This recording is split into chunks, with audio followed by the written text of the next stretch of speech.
안녕하세요. 장동건 미래스톡의 박시장입니다. 10월 4일 금요일 증시 마감 시장에 대해서 말씀을 드리겠습니다. 코스피는 2569.71포인트 0.31% 상승 마감했습니다. 이스라엘의 이란 석유시설 타격설 등 중동발 불안에도 외국인과 개인이 순매수면 상승 마감했습니다. 외국인은 403억 순매수, 반면에 기관은 2113억 순매도하였습니다. 참고로 개인은 699억을 순매수하면서 외국인과 개인 순매수에서 상승 마감했습니다. 코스닥은 768.98포인트 0.90% 상승 마감했습니다. 외국인과 기관이 순매수하면서 상승 마감했는데 외국인은 793억 순매수, 기관은 1211억을 순매수하였습니다. 이스라엘의 이란 석유 시설 타격설 등 중동발 불안에도 외국인 투자자들의 순매수 전환, 그리고 금융투자소득세, 금투세 유예 전망에 무게가 실리면서 위험자산 선호 심리가 개선됐습니다. 또한 미국의 동부 항만 노조 파업 종료와 저가 매수가 유입되면서 상승 마감하는 모습이었습니다.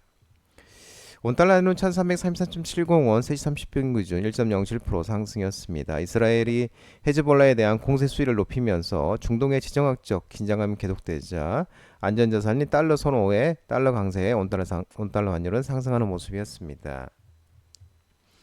오늘 특징지를 살펴보면은 역시 에너지 방산 관련 종목들의 강세가 두드러졌습니다. 이스라엘이 이란 석유 시설 폭격 검토에 국제 유가가 폭등하면서 S-오일, 중앙에너비스, 흥구석유, 극동유와 GSE 등 정유 LPG, 도시가스 관련주, 그리고 하나에어로스페이스, 이엔코리아, 풍산, 현대로템, 세트레가이, 휴니드 등 방산 관련 종목들의 강세가 두드러졌습니다. 조 바이든 미국 대통령은 이란의 미사일 공격에 대한 보복 방침을 밝힌 이스라엘이 이란의 석유 시설을 공격할 수 있다는 관측과 관련해서 우리는 그것에 대해 논의 중에 있다라고 얘기했습니다. 이스라엘이 보복하는 것을 허용하는 질문에는 우리는 이스라엘에 대해서 허가하는 것이 아니라 조언하고 있다면서 오늘은 아무 일도 일어나지 않을 것이라고 언급을 했습니다. 세드은행 SEB가 이스라엘이 이란의 석유 시설을 타격하면 원유 중개상들이 호르무즈 해협의 공급 차질을 우려하기 시작할 것이라며 이스라엘이 실제 이란 석유 시설을 폭격하면 유가는 배럴당 200달러까지 급등할 수 있다고 전망하고 있습니다. 그러면서 WTI는 11월이 5.15% 폭등하면서 73.71달러에 마감하는 모습이었습니다. 반도체 AI 관련 종목들의 일부 반등이 있었습니다. 엔비디아가 3.37% 상승하고 또한 엔비디아 젠슨왕 CEO가 블랙엘 수요 우려 일축 소식이 나오면서 SK하이닉스, 니노공업, 테크윙, 이오테크닉스, DIE 등 반도체 관련주, 그리고 솔트룩스, 이수페타시스, 셀바스 AI, 데이터 솔루션 등 AI 챗봇 챗GPT, 지능앤 로봇, 인공지능 AI 관련 종목들, 그리고 대한전선, 산일전기, 재롱전기, 한전 KPS 등 전력설비, 전선 관련 종목들의 상승이 했었습니다. 한편 삼성전자는 장중 상승세를 보이기도 했지만 장 후반으로 갈수록 낙폭을 키운 끝에 하락으로 마감을 했습니다. 지난밤 뉴욕 증시 또한 중동의 지난 주말에 마감한 뉴욕 증시 또한 중동 불안 주시 고용 보고서 관망 속에 소폭 하락을 했습니다. 하지만 필라델피아 반도체 지수는 상승 마감했는데 0.51% 상승하면서 5,125.1포인트로 기록했습니다. 엔비디아가 3.37% 상승하면서 차세대 AI 그래픽 처리 장치 GPU 블랙웰에 대해 수요가 매우 강하다고 젠슨 왕 CEO가 밝히면서 상승했습니다. 젠슨 왕 CEO는 CNBC에 출연해서 블랙웰을 완전히 생산 중이고 계획대로 진행하고 있다. 블랙웰에 대한 수요는 엄청나다라고 밝혔습니다. 이어서 모두가 최대한 물량을 원하며 가장 먼저 받고 싶어 한다고 언급을 했고, 칩 하나당 3만에서 4만 달러 가격이 예상되는 블랙웰은 오픈 AI, 마이크로소프트, 메타 등 AI 데이터 센터를 구축하려는 빅테크들의 주요 고객으로 최근 AI 거품론이 일면서 AI 칩 수요가 주춤할 수 있을 것이라는 예상이 나오고 있지만 이날 젠슨 왕 CEO의 여전히 수요가 강하다면서 이를 일축을 했습니다. 한편 오픈AI가 8조 7,400원대의 신규 투자 유치했다는 소식도 전해졌습니다. 오픈AI는 1,570억 달러, 208조 1,000억 원의 가치로 66억 달러, 약 8조 7,417억 원의 신규 자금을 조달했다고 발표를 했고, 이는 스타트업선 사상 최대 규모로 기업 가치는 작년 1월 마이크로소프트 MS로부터 100억 달러를 추가 유치할 당시의 평가액 약 290억 달러 대비 5배 이상 증가를 했습니다. 이것도 훈풍으로 작용하는 모습이었습니다. 영상 콘텐츠, 모바일 콘텐츠, 스마트폰, 태블릿 PC, 모바일 콘텐츠 관련 종목들의 오늘 반등이 있었는데 삼성전자가 삼성 TV 플러스 기반으로 미국 시장을 공략한다는 소식에 코퍼스 코리아 상한가, KT 알파, 뉴, 네모네이 등 영상 콘텐츠, 모바일 콘텐츠 관련 종목들의 반등이 있었습니다. 삼성전자가 광고 기반 무료 스트리밍 서비스 삼성 TV 플러스의 약 4,000시간 분량의 K 콘텐츠를 무료로 제공할 예정이라고 합니다. 삼성전자는 세계 최대 TV 시장이 미국에서 CJ ENM, 뉴아이디, KT 알파 등 국내 대표 콘텐츠 미디어 기업들과 손잡고 K 콘텐츠를 대거 선보인다고 합니다. 삼성전자는 미국 내 K 콘텐츠 최대 공급자의 반열에 오르는 한편 미국을 시작으로 전 세계 다양한 지역에서도 순차적으로 삼성 TV 플러스를 통해 K 콘텐츠를 확산할 계획이라고 합니다. 삼성 TV 플러스는 타이젠 OS 운영체제인데요. 이 타이젠 OS 바탕의 서비스로 타이젠 OS는 현재 3억대에 달하는 삼성 스마트 TV에 탑재되어 있고 삼성 TV 플러스의 경우 현재 글로벌 27개국 3천여 개 채널과 5만여 개 VOD를 제공 중이라고 전해지고 있습니다.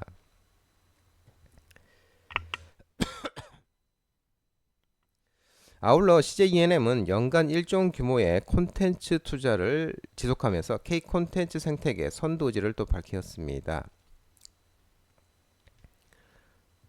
그러면서 영상 콘텐츠, 모바일 콘텐츠 종목들이 강세를 보였습니다. 오후에는 또 제약바이오 관련 종목들의 강세를 보였는데 K제약바이오가 유럽 CPHI 참가 기대감에 상승했습니다.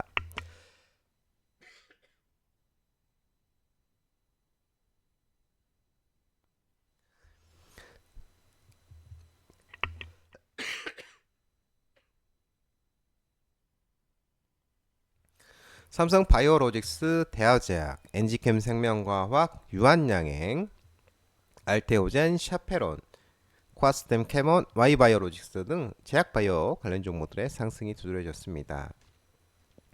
국내 제약바이오 기업들이 오는 8일부터 10일까지 이탈리아 밀라노에서 개최되는 2024 세계 제약바이오 전시회 CPHI 2024에 참가해 신규 파트너사 물색에 나설 것으로 전해지고 있습니다.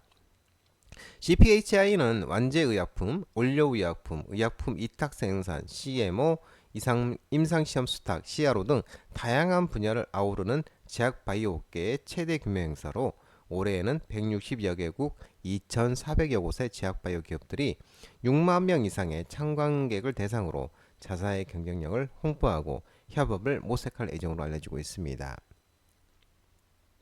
이번 행사에는 국내 75개 기업이 부스를 마련할 예정인데 국내 주요 제약사인 유한양행, 한미약품, 대웅제약, GC녹십자, 일동제약, 셀트리온 등이 전시에 참가해 자사 제품을 알리고 적극적인 수주 공세에 나설 것으로 전해지고 있습니다. 특히 삼성바이오로스는 이번 CPHI에서 단독 홍보 부스를 꾸려서 2032년 완공 예정인 제2캠퍼스를 통해 확보할 세계 최대 규모의 생산 능력 132만 4천 리터와 메신저 리보액산 mRNA 등 신규 포트폴리오를 소개할 예정이라고 합니다. 롯데바이오로직스도 부스를 마련하고 송도 바이오 캠퍼스 현황과 미국의 뉴욕 시라큐스 바이오 캠퍼스의 향체 약물 접합제 ADC 서비스와 제품 생산 기술 역량을 소개하고 글로벌 파트너십 구축에 나설 계획으로 알려지고 있습니다.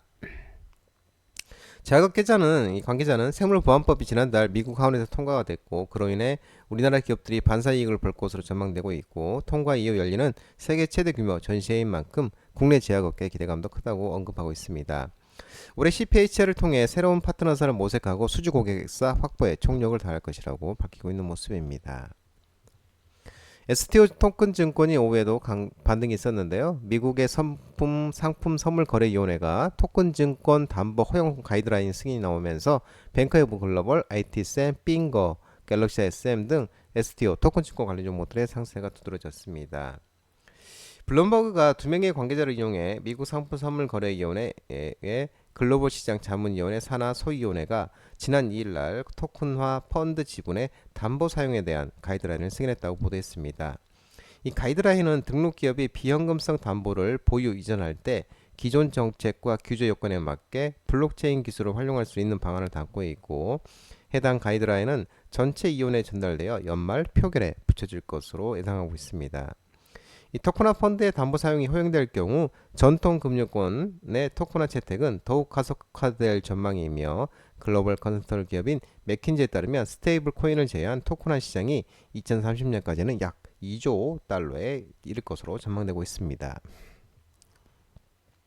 테슬라가 인도랑 미달과 차량 리콜 등 연이은 악재에 주가가 하락하면서 우리나라 2차전지, 전기차, 자율주행차 관련 종목들도 하락을 했습니다.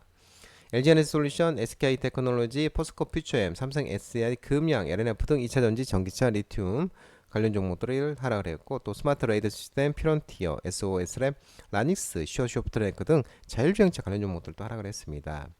테슬라가 인도량 미달, 차량 리콜 등 연이은 악재에 3.49%, 2일날은 3.49%, 3일날은 3.36% 하락세를 기록했는데, 이 테슬라가 지난 2일 공개한 보고서에 따르면 올해 7일에서 9월 3분기 차량 46만 2,890대를 인도했다고 발표했는데, 이는 공장 업그레이드 생산이 중단된 판매량이 영향을 받았던 작년 3분기에 비해 6.4% 증가한 수치이지만 시장 전망치가 46만 3,310대였습니다. 이거를 하회를 했습니다. 이와 관련해서 JP모건이 테슬라에 대해 3분기 인도 대수가 투자자 기대치 못 미쳤다면서 테슬라가 사상 처음으로 연간 인도 대수 감소를 기록할 수 있다고 밝혔습니다. 이어 테슬라가 미국에서 전기 픽업 트럭 사이버 트럭 2만 7천 대를 리콜한다는 소식이 전해졌는데, 이 리콜 예상이 된 사이버 트럭은 미국 내 사이버 트럭에 거의 전부 해당한다고 알려지고 있습니다. 테슬라는 이 미 도로교통안전국에서 제출한 보고서에 이 사이버 트럭 후방 카메라 이미지가 지연 표시되는 문제가 확인됐고, 후진기어를 넣었을 때 2초 내에 후방 카메라 이미지가 표시되지 않고 길게는 6에서 8초 동안 화면에 아무것도 비치지 않는 경우가 있다고 합니다. 아울러 테슬라 최고 경영자 CIO 나게시 살디가 사임을 했다는 소식도 전해졌습니다. 오는 10일날 자율주행차 로보택시 공개를 앞두고 발생한 것으로 테슬라에 상당한 충격을 줄 수 있다는 우려도 제기되고 있습니다. 이 살디는 테슬라가 AI와 자율주행 관련 연구 개발을 강화하면서 테슬라 내에서 많은 역할을 맡았고, 최근 테슬라가 미국 텍사스와 뉴욕에 건설 중인 데이터 SLM 관련 업무를 총괄한 바 있습니다. 미 항만 노조의 파업 종료 소식에 해운 종합물류 식량 관리 종목들이 하락을 했습니다. STX 그린노지스, HMM, 페노션, 흥하해운, 태웅노지스, KCTC 등 해운 종합물류, 그리고 고려산업, 미래생명정, KC피드, 신성홀리스 등 사료, 음식료 업종 관련 종목들이 하락을 했습니다. 미국 동부 항만의 선적과 하역 작업을 중단시켰던 노조 파업이 3일 만에 마무리가 됐습니다. 미국 항만 노동자 4만 5천 명이 가입한 노동조합인 국제항만 노동자협회 IRA가 3일 파업을 끝내기로 사측 합의했다고 합니다. 이 식품부터 자동차까지 공급망 흐름을 중단하는 항만 파업의 경제적 파악을 우려한 백악관이 사측에 새로운 임금 인상을 제안하도록 영향을 행사를 했고, 결국 사측이 62% 인상안을 제시했다고 합니다. 이에 따라 3일간 중단됐던 미국 동해안과 멕시코만 일대 36개 항만의 화물 선적과 하역 작업이 재개될 수 있게 됐습니다. 한편 노조는 파업을 중단하고 단체 협약을 내년 1월 15일까지 연장한다고 합니다. TMF 여진이 지속이 되면서 여행 관련 종목들이 하락을 했습니다. 롯데관광개발, 참 좋은 여행, 하나투어 여행 관련 종목들이 하락을 했습니다. 이 여행 업종에 대해 추석을 포함한 긴 황금 연휴는 효과는 긍정적이었지만 7월 8월에서 TMF 사태와 일본 난카이 대지진 경보 발생으로 인한 일본 수요 급락 등 안 좋은 이슈들이 겹쳤고, 수요 위축에 따른 가격 인하 등의 경쟁 심화되면서 3분기 실적이 부진하며 4분기 수요 전망도 좋지 않은 상황이라고 합니다. 이에 바로 또 영업 애정 이슈 중 하나가 야놀자의 상장 이슈까지 지연되는 등 실적과 밸류에이션 모두 하향이 불가피하나 주가 역시를 반영한 상황이라고 설명했습니다. 추가적인 하락은 제한적으로 보지만 수요 회복을 확인하기 전까지 기간 조정이 다소 불가피해 보인다고 하나증권에서는 얘기하고 있습니다. 장동호 미래스탁 전화번호는 166-3797입니다. 하지만 자본시장법 개정으로 인해 수신 거부 및 착신 거부가 되어 있기 때문에 참고만 하시기 바랍니다. 끝으로 장동훈의 유튜브 채널 구독과 좋아요 많이 부탁드리고요. 알림 설정도 꼭 해두시기 바랍니다. 유튜브 채널 아래 보면 공유가 있습니다. 공유, 소개 링크 많이 부탁드리고요. 유튜브 장중 라이브 무료 방송 진행하고 있으니까 혼자 하기 힘드신 분들이나 도움이 필요하신 분들은 언제든지 오셔서 많은 도움 받아가시기 바랍니다. 오늘 시장도 모든 분들 고생 많으셨고요. 남은 시간 평안한 시간 되시고 즐거운 주말 되시기 바랍니다. 감사합니다.